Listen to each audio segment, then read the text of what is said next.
can we make a bigger brain so that we could act better? Another way to enhance your brain capacity is to increase the size of the neuron. If you become more and more conscious, your body and brain, you can use it in many, many more ways than they're using right now.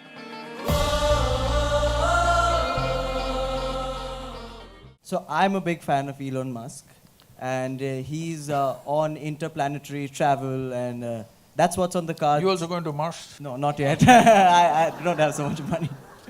But so he's talking about evolution of human beings. He wants to be buried on Mars, right? I think the last time we evolved was more than 15,000 years ago, and we may be due for an update. Where do you think the human race is going to go in the next 100 or maybe even 500 years, and how do you think we're going to upgrade? How are we going to evolve? I don't want to comment on Elon Musk. Well, he's made a nice car.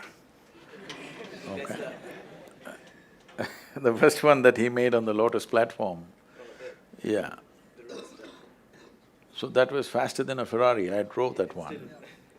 So I have no complaints about him. But he must restrict himself to cars, maybe airplanes, maybe even a rocket. But he shouldn't talk about human mechanism, it's a different matter. See, there's substantial evidence, neurological evidence. This question has been on for a long time. Can we evolve into another place? A whole lot of people asking. Can we make a bigger brain so that we could act better, we could be more intelligent, we could do many more things?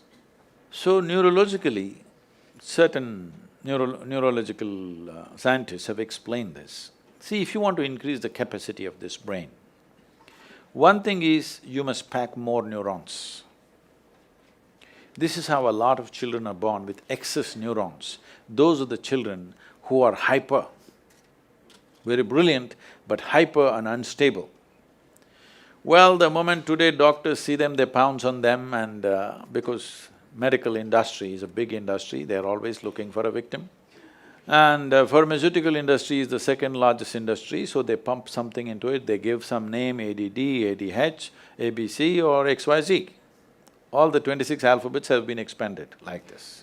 But when a child is like this is not abnormal, this is normal. A whole lot of children are born like this, that there is excess neurons in the brain. If you just put the child to lot of physical activity, sleep and physical activity, proper physical activity, you will see by the time he's 6 or 8 years of age, he will adjust himself. The body does its own thing to make sure it kills the excess neurons and manages itself. But before that, if you put them on sedatives and that kind of stuff, for a lifetime they may become dependent on the medication. Having said that, another way to enhance your brain capacity is to increase the size of the neuron. If you increase the size of the neuron, the capacity of the brain could expand big time.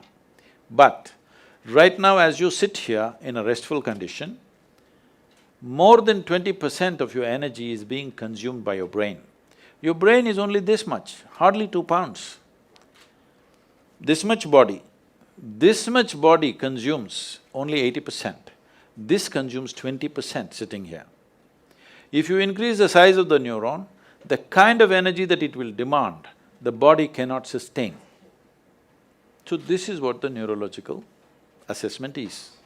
But Adi Yogi, over 15,000 years ago, said something very unique. People asked the same question.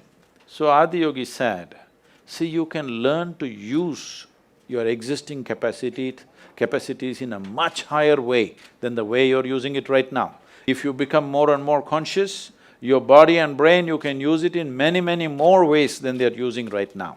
But if you have to physically or physiologically evolve, then the way the planetary systems are, some change needs to happen in the solar system, because solar system is like a potter's wheel. It has spun this and it has reached its peak. How we know it's reached its peak is, if you know something about the geometry of the solar system, you know the diameter of the moon and the distance between the earth and the moon is 108 times, and the diameter of the sun, you know those things. So, if you look at the human system, there are 114 junction points or chakras as they're called. The first two are outside the physical body, so we usually don't talk about it unless it's for some mystical purposes. So 112, out of that 112, four of them, you cannot do anything about them. If you take care of the 108, the remaining four operate by themselves, they have an intelligence of their own. We cannot do anything about it. So 108 is what is available to you. Seeing this, he says, see, 108 is already available to you. So the geometry of the solar system is like this. Unless some structural change happens in the solar system, you cannot evolve physiologically any further. But your ability to use the same thing in better and better ways is always available to you. So if you're planning to grow this along with Elon Musk, no, but can you learn to use this better? Are we not always learning to use this better, both body and mind? Aren't we? Some people, of course, downgrade themselves as time goes by. Some people are upgrading themselves, isn't it? It's possible if you're willing. Willingness means, if you have to be truly willing, you have to be conscious. If you're unconscious, you have become unwilling unknowingly.